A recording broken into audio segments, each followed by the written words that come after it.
Début de l'émission, à quel point la santé et l'économie sont liées. On le voit notamment quand les soignants réclament plus de moyens. Margot en parlait, notamment les syndicats. Vous avez été à leur place. Vous êtes, comme interne, opposé au projet du gouvernement. C'était en 2007. Et je voulais qu'on voit ces images ce soir. Le problème pour qu'on en arrive à faire grève, c'est qu'on en arrive à la dernière,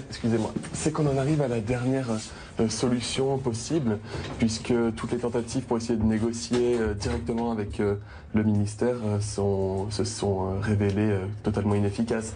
Olivier, interne en neurologie, est en 10e année, l'avant-dernière de ses longues études. Il fait partie des meneurs de cette grève, suivi selon lui par 80% des 160 internes grenoblois. Il faut encourager un médecin à aller s'installer en milieu rural et ne pas le forcer de façon rapide et sans aucun plateau technique, sans possibilité de s'associer à d'autres médecins, sans moyens de télécommunication adaptés et tout en fermant les hôpitaux périphériques. Ce que nous demandons, c'est un développement global de la zone rurale. Qu'est-ce que dit le ministre de la Santé à ce jeune interne ce soir? Non, ce qui me faisait rire, c'était l'ordinateur. Ah oui. Le vieux modèle, ça me projette quand même très très loin en arrière. Il n'y a que l'ordinateur qui vous perturbe? Non, c'était, pardon. Je préfère parler d'ordinateur. Vous êtes vache, hein. Pourquoi cette réforme vous prend à rebrousse-poil? Cette réforme nous prend à rebrousse-poil parce que nous pensons qu'elle est mauvaise.